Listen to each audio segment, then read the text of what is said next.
If you haven't seen BirdBox yet, it's really, really stupid. The monsters are stupid, the people are stupid, and the writing is so stupid.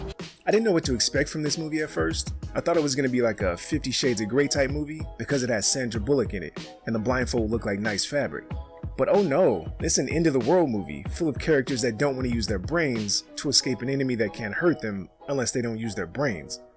Now I do realize this is really drama pretending to be a horror movie, but the 2-hour runtime puts so much focus on the supernatural survival aspects that I have to judge it like one. There's so many things that feel like they were directly ripped off from other movies, but if I had to pick, BirdBox is a perfect blend of The Happening, Pulse, and The Crazies, with a little bit of The Road sprinkled on top. The first problem with this movie is that it's 40 minutes too long, and I blame the extra runtime on the fact that this is 3 separate movies crammed into 2 hours. The first 20 minutes, all the boat scenes, and the final 20 minutes feel like one movie. All the scenes with the group, in the house, and at the store feel like a different movie. And the 30-minute romance story feels like a separate movie too. Now, maybe this is just my mind searching for flaws, or maybe it's the writer's lack of attention to detail, but Tom is the only character's name that I remember, and after he told the story about his sister and her kids, I realized that they decided to name the black guy Uncle Tom.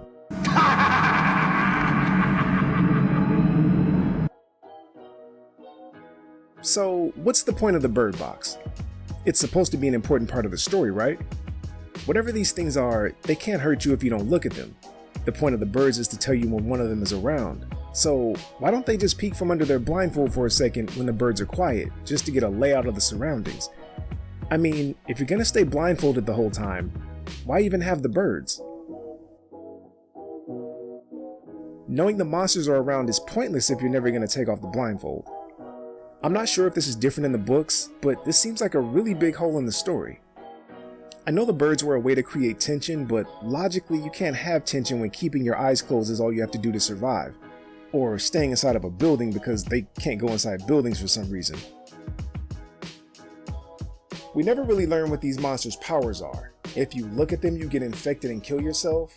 Unless you're crazy, whatever that means, then you become one of their soldiers.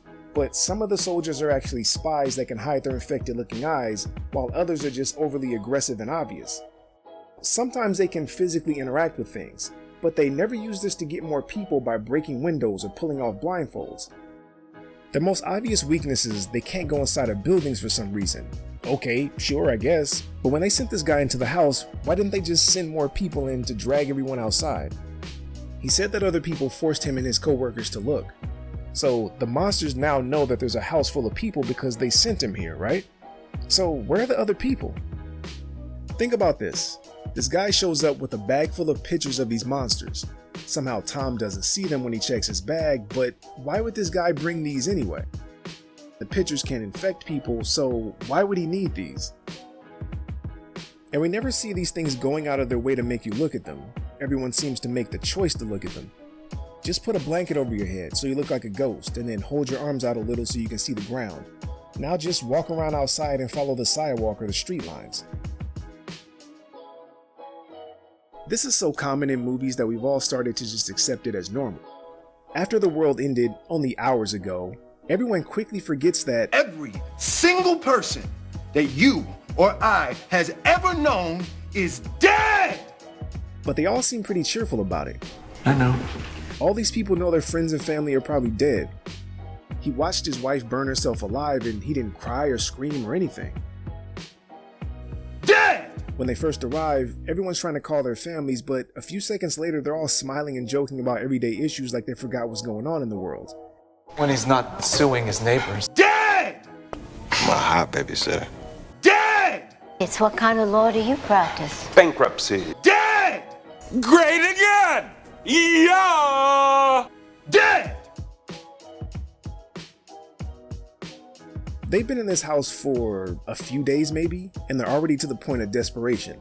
So they decide to see if the monsters can infect you by watching them through a camera. I know this is kind of a nitpick, but after a day or two, a house full of adults immediately believe that there's an invisible monster that makes you kill yourself if you look at it.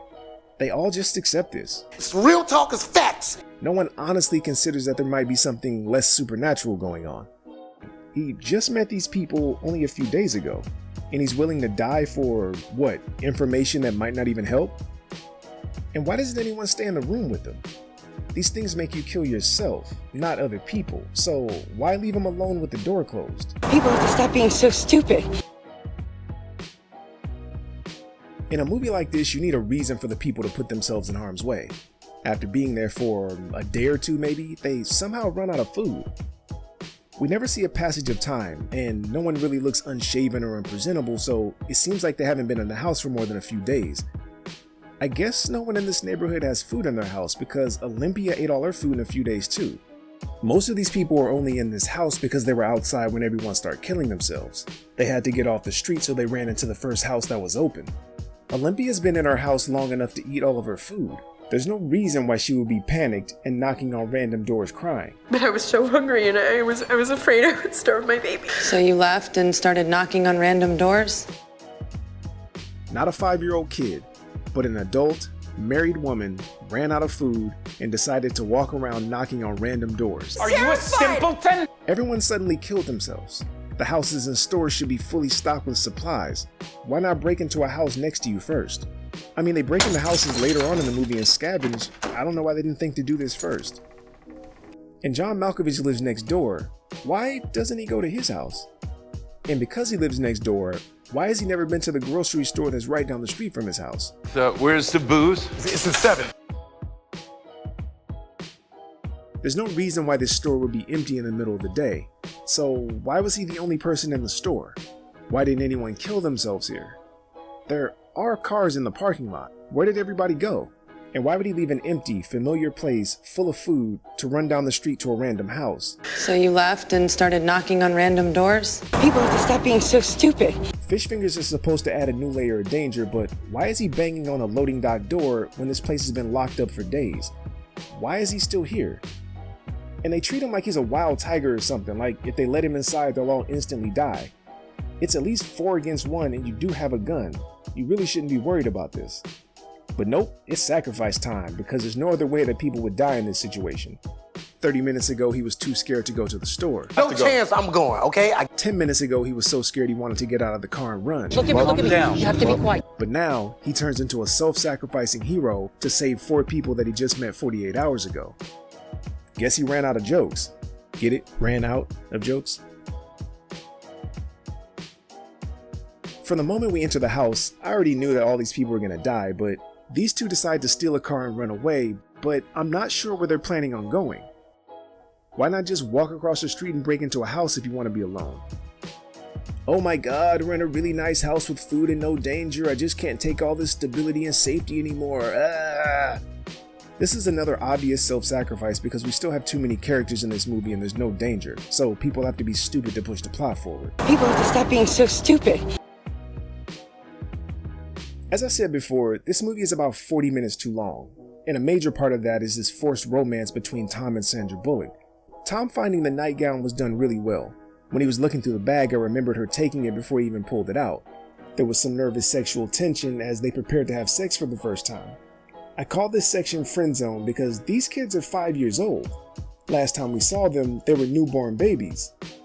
So they've been surviving for 5 years and they're just now having sex? I don't think the writer realized this. They needed the kids to be old enough to run, but wanted this love story so bad that they forgot that 5 years is a really long time to be alone. My hot babysitter. All these blind people are safe and immune from being infected, but I have a few questions. First, why is there school in the woods like this? I know they can't see, but why do you have to hike through the woods just to get to their front door? And where's all the food and supplies coming from for all these people? And since these blind people have no problem inviting random people to their school, why haven't any of the infected soldiers answered their call? They found Sandra Bullock and Tom pretty easily, but they can't find several hundred blind people, surrounded by birds that are so loud you can hear them from the river. How do I find you after the rapids, Rick? You'll hear the birds. And wasn't she being chased by one of them right before she got here? So shouldn't they know about this place now? Everything in this movie is stupid. I think it's even worse because there's several big name actors in this movie and the lighting, sound, and camera work are all pretty good. I mean, it looks like a real movie. and somehow the editors stitched together 3 separate stories that don't belong in the same movie. I tried to avoid as many nitpicks as I could, but here's a few more stupid things.